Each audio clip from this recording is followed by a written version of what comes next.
Okay, good evening, everyone. Welcome to Mental Monday. My name is Alicia Creekmer, licensed clinical social worker, and I am excited to have you all join us tonight for Mental Monday. So, if you could share, make some comments, invite someone to tune in tonight, you're in for a treat.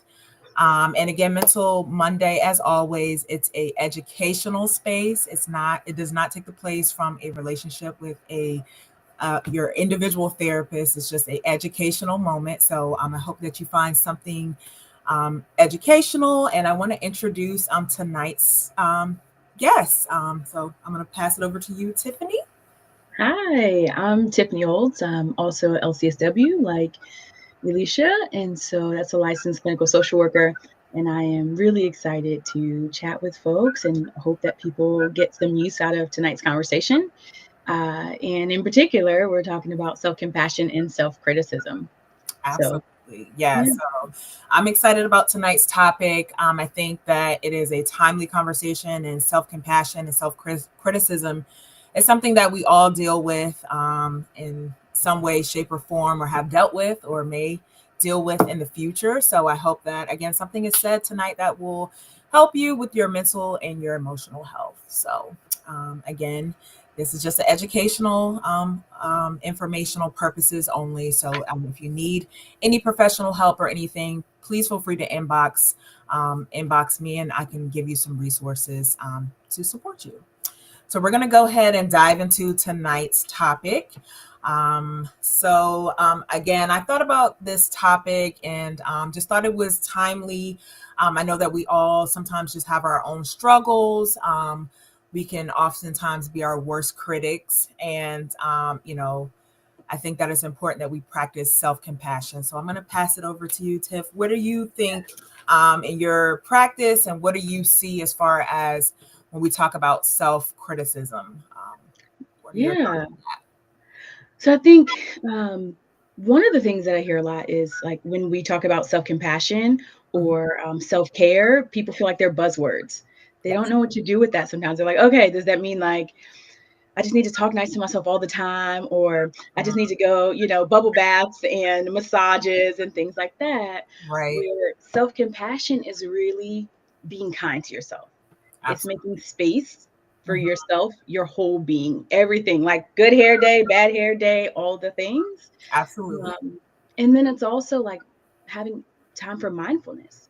So I Right. think of self kindness, just being human and accepting that about yourself, and Mhm. then having space for mindfulness. So acknowledging your emotions, knowing that they're there, and Yes. not letting them define you. Absolutely. Absolutely. I think that's really, really good. A lot of times, again, we can just be so hard on ourselves that when we're practicing that kindness, that self compassion, Mhm. it kind of feels icky, or like you're, I don't know, being self absorbed, but it's very, very important, and it's helpful as we navigate through our lives, and that we're, just being kind to ourselves. For Um, sure. yeah.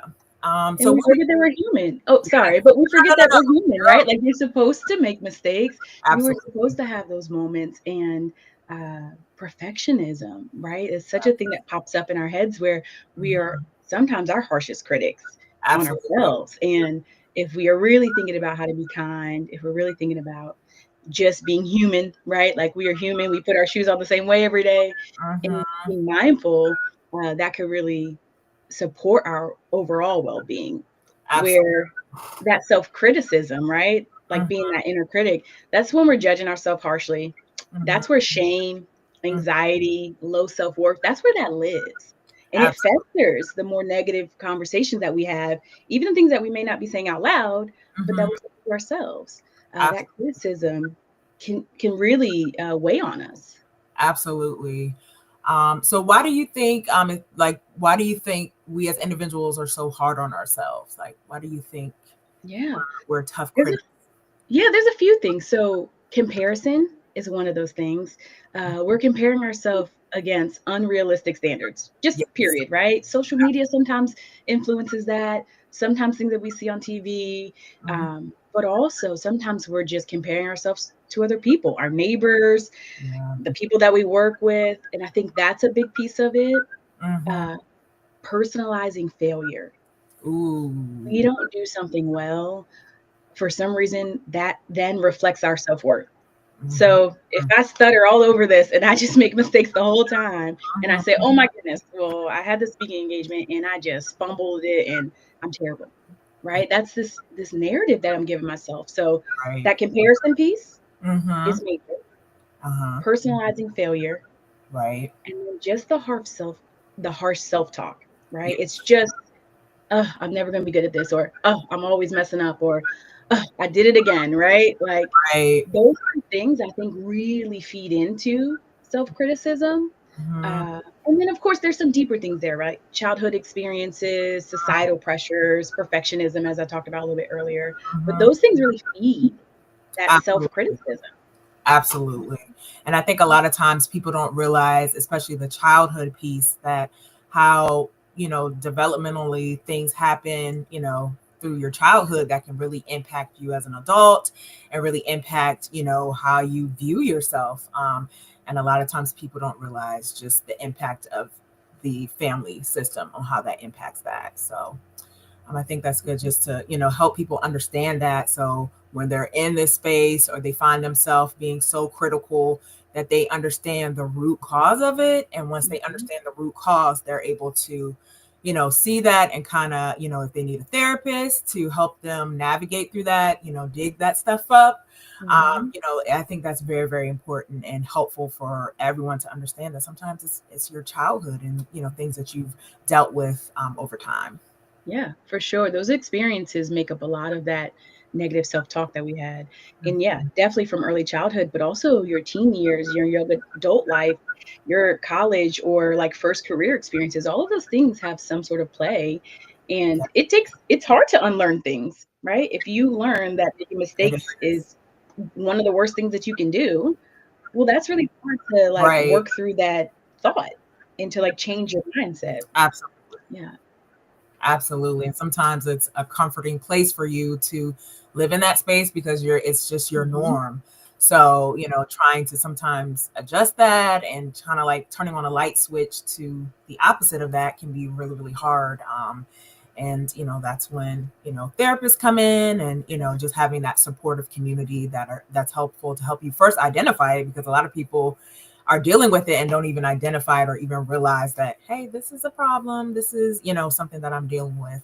So I think that that's important. And I'm glad that we're having this conversation just to have some dialogue and to help people, identify these areas in their For lives. sure.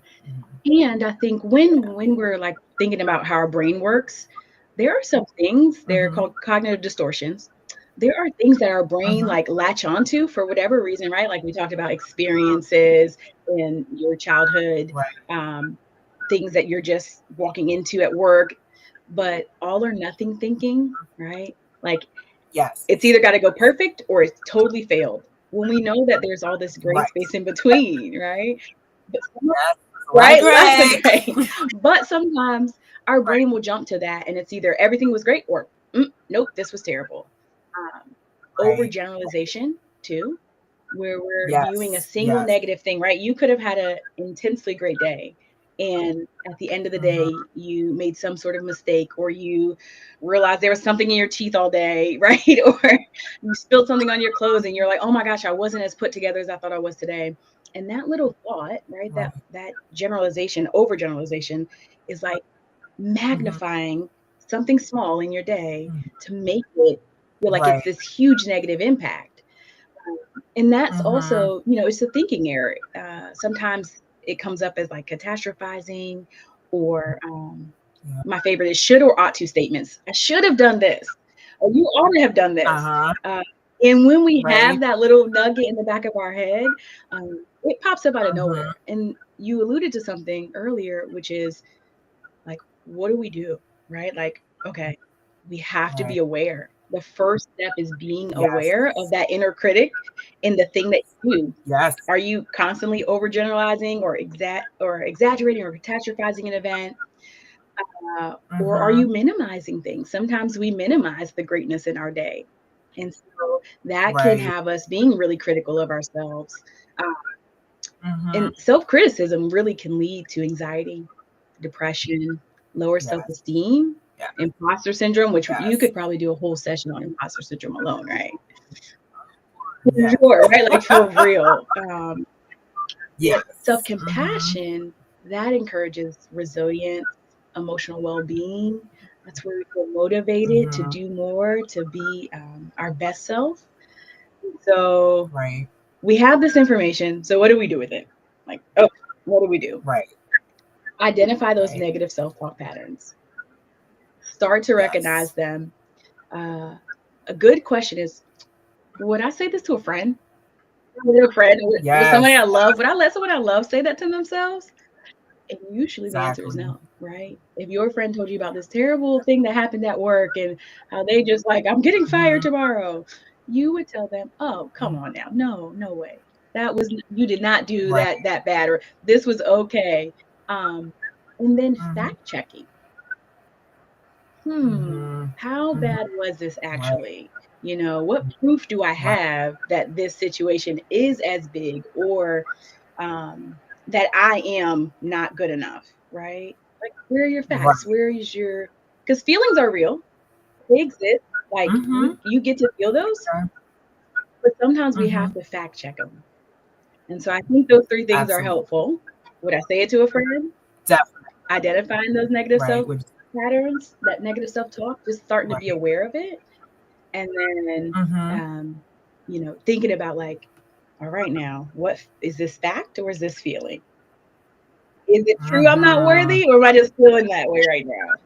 You know? Yes. Yes. And I just want to pose this question to people that are listening. What is one self-critical thought that you've had recently? Where do you think it came from? Could it be your past experiences, societal pressures, or even your own expectations? And that's just something, we want you to just to ponder that, when we're talking about this self-criticism, and we have these thoughts all the time, like she was saying, after something, you could have done this presentation, from the biggest thing to the smallest things, we are sometimes very critical, but I want you to think about a recent situation that you may have experienced, and think about, as you're criticized, maybe dealing with self-criticism, where is this coming from? Past experiences, maybe in the past you may have not been successful with something else, societal pressures, we are constantly on socials, we're seeing a lot of things, our eyes are constantly just being inundated with so many different things, and the societal pressures that are oftentimes not even real, because everybody's showing the highlight reel of their lives, and even our own expectations. So just think about those things and just ponder, just ponder that, and just think about that as we're navigating through our lives and our day-to-day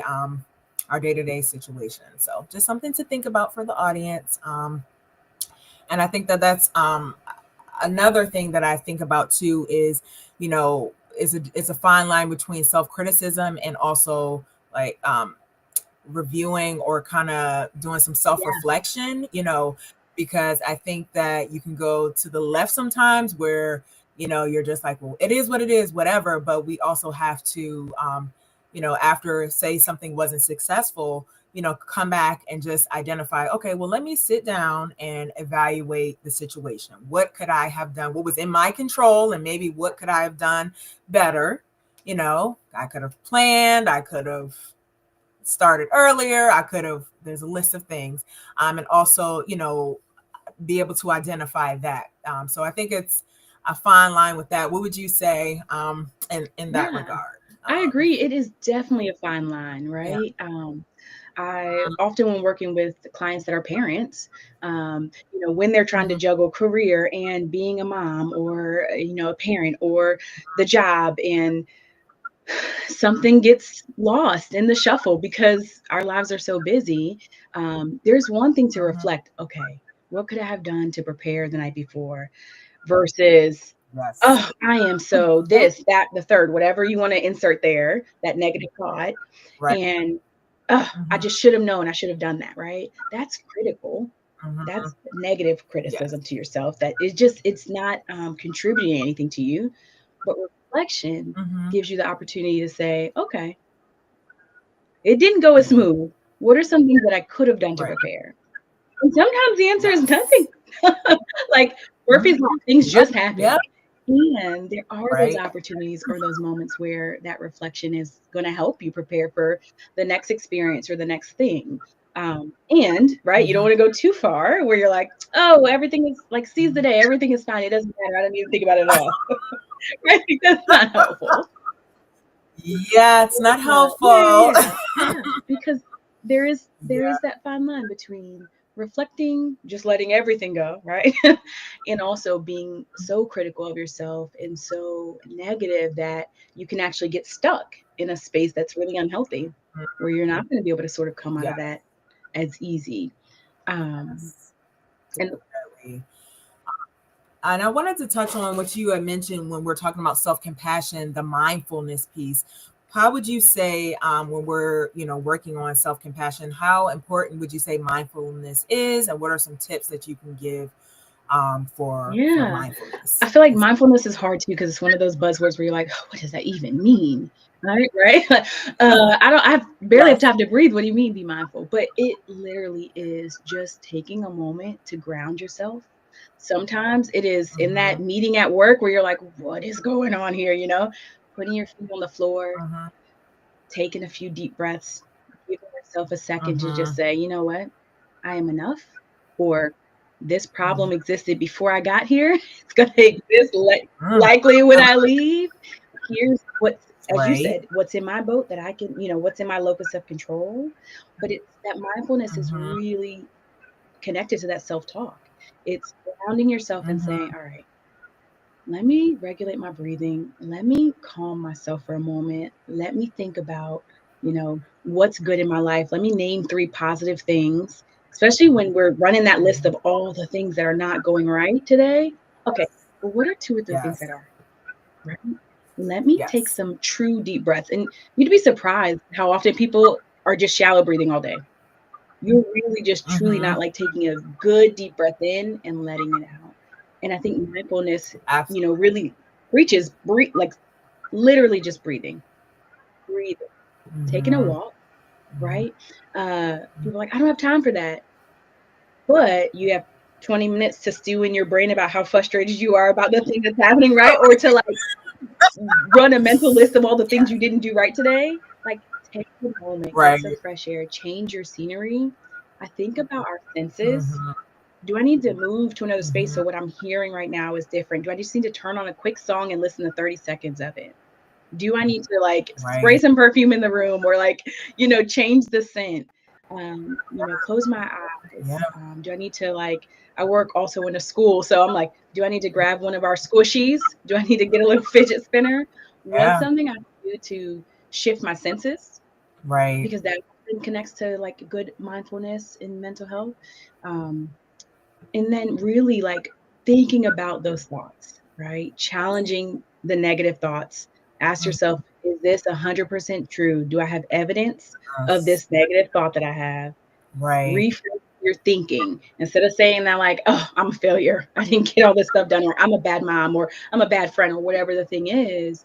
Mhm. Instead, try a phrase like, I'm learning and I'm growing. There's Mm, always like that. tomorrow. If I'm blessed enough and lucky enough, there's tomorrow. I can Mhm. try again. Um, Speaking kindness to yourself again, thinking about like, would I say that to a friend? Would I let a friend say that about themselves? My friends in the background, the dogs. They're big friends too. We'll keep them out. I Uh, hear. yeah, you hear them. And then acknowledging your thoughts and not letting them define you. It is Right. okay to say, yeah, I made that mistake, or I did snap on somebody today. I wasn't my best self, but Mhm. that's okay. That doesn't mean I'm the worst person ever. I had a moment, Yes. and that's all right. Absolutely. Oh my goodness. Yeah. Someone said, I've noticed that an area so many people criticize themselves is in the area of parenting. I do it daily. Definitely a weak area for me. Mm. Yeah. And Um, please use those tips, right? Like reframe your thinking. mhm. Um, Parenting is not for the faint of heart. Mhm. Mhm. Parenting is not for the faint of heart. It takes a strong person to do that. And we don't say it takes a village for no reason, right? And Right. so give yourself some grace, Mhm. ground yourself, reframe that thinking. You're learning and growing. Kids don't come with manuals. We don't come with manuals. Half the time we're trying to figure out our own selves, right? Even at our bigger age of whatever it is. Right. Yeah. So, but yeah, I do see that a lot too. Definitely that parent, that guilt. Definitely. Someone else said that this is good, much needed. Someone else said they really like this topic. What would you say, as far as when we were talking about self-compassion, the impact of like community and like your support system? How would you say that plays a part in just self-compassion and self-criticism? It does, because that phrase that we talked about, like, would I say it to a friend? When you're surrounding yourself around people who love you and care about you, when you're listening to other people's experiences and stories, I went to recently a really sweet Galentine's event. It was the first time I'd ever done something like I that. was like, oh, that looks so fun. It was so fun. And I didn't know all the women, but to hear these folks like pour into each other and share experiences that you were like, oh my gosh, me too. That exists for me too. When we normalize some of the things that are hard in our life, where we're not feeling like we're on this secret island of shame and guilt and like beating ourselves up. Right. It is beautiful to be around community and people who can say, oh, no, me too. You're not alone. Right. I am there with you. And sometimes that's all you need to hear. Sometimes they actually have a tip or two, or like, try this. This works for me.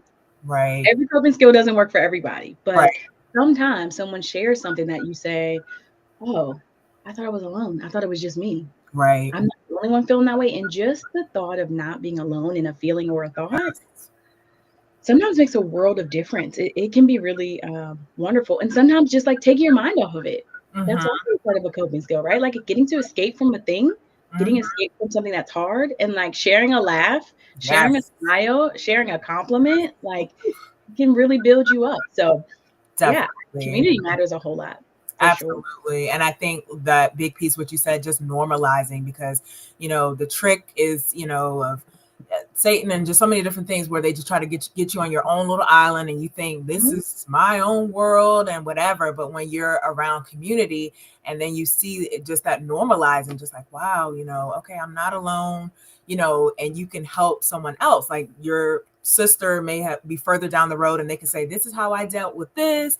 They may be able to give you some tips, some tools. And like you said, just having that escape of just being able to laugh, being able to, you know, just take your mind off of it too is so therapeutic and so helpful, just when we're navigating these difficult spaces. So I love that. Yeah. And I would say, go ahead. I'm sorry. I was gonna say, it's a skill that you have to practice too. Self-compassion can be cultivated. Yes. You just have to practice it. Yes. And as Alicia said earlier, like you have to start to just identify when you are being critical, just naming it. You don't have to do anything with it. You don't have to beat yourself up about it. You don't have to jot down or tick or mark every time you say something, but just acknowledging it. And I share in therapy often, I say, when you're having a big feeling or when you're having the shame loop is what I call it. The shame loop. It's just in your brain. It's going over and over. When you get on that train, you can stop anywhere, right? But don't unpack your suitcase and luggage in shame and blame and guilt. I love that. Don't stay at that stop. Okay, you can visit it for a second and like have to process it, but then you get back on. Don't take your luggage off. Don't unpack there. Don't make that your new home, because it doesn't have to be. It's a stop. Yes, I love that. It's a stop. It's not the destination. Definitely. It's the past. You get to move through that and move on.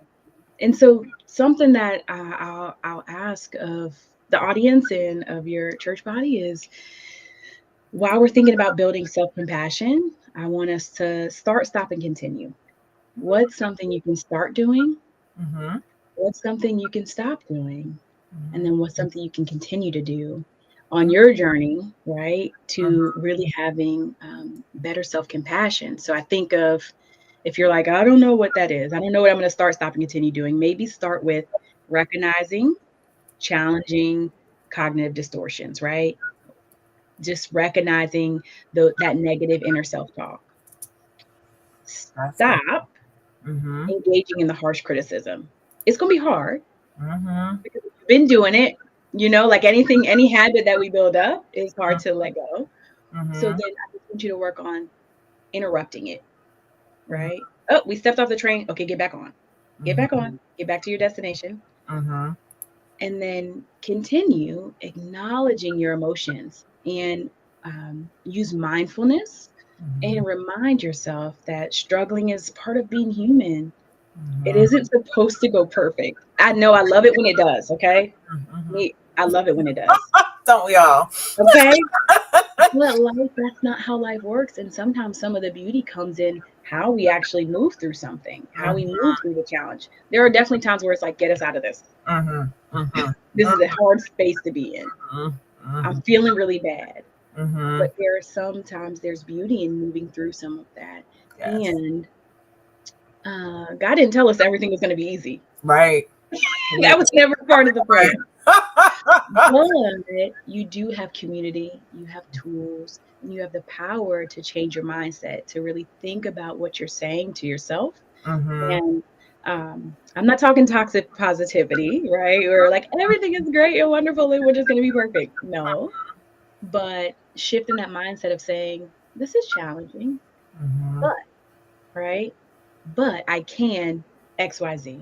I Right. can name 3 things that are going well right now. And Mhm. sometimes it's just, I got out of bed, I woke up today. Yep. Yep.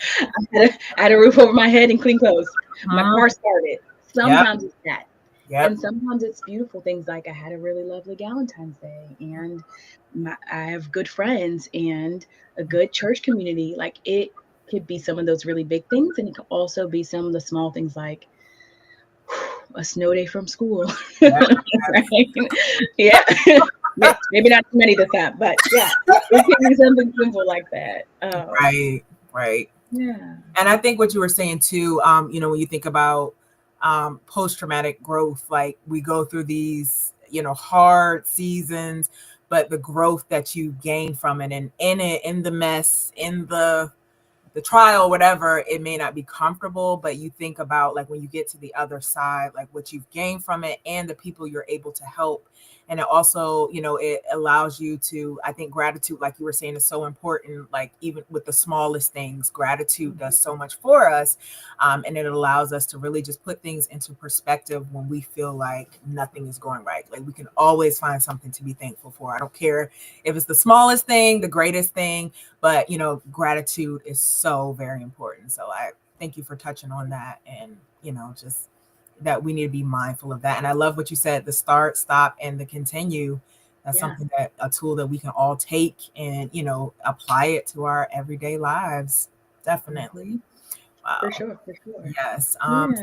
So I definitely, want to thank you for the conversation. And I just hope that everyone takes this moment and, think about a way that they can practice that self-compassion. That we're going to be presented with different things every single day, but just be mindful of the criticism, be mindful of, the negative self-talk, all those things that, you may not even be mindful of, but like she was saying, just take time to really think about, how we're talking to ourselves and find ways that we can practice kindness to ourselves, saying positive affirmations.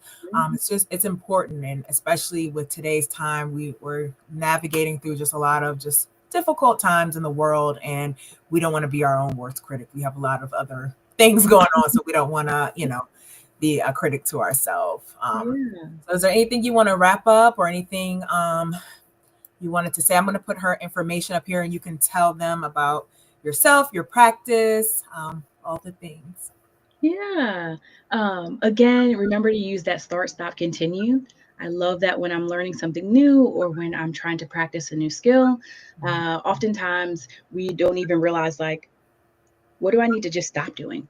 Like I don't have to add anything else to my day. I don't have to do anything extra. Like, what could I just stop doing? And maybe not stop, but even just reduce, right? What's something I can reduce, right? Is there a trigger word or a thing that you go to that jumps you into that shame loop or criticism loop? Um, and then starting things, what is something, maybe it's just adding a little extra thing of gratitude before you go to bed or while you're brushing your teeth. Or my favorite is I love to say an affirmation in the car on the way to work. That's That good. is my favorite place to do it. Yep. And That's so find a time of day where you can do that little start, right? It doesn't have to be huge, grand gesture things. Mhm. And then what are you already doing? Just continue that.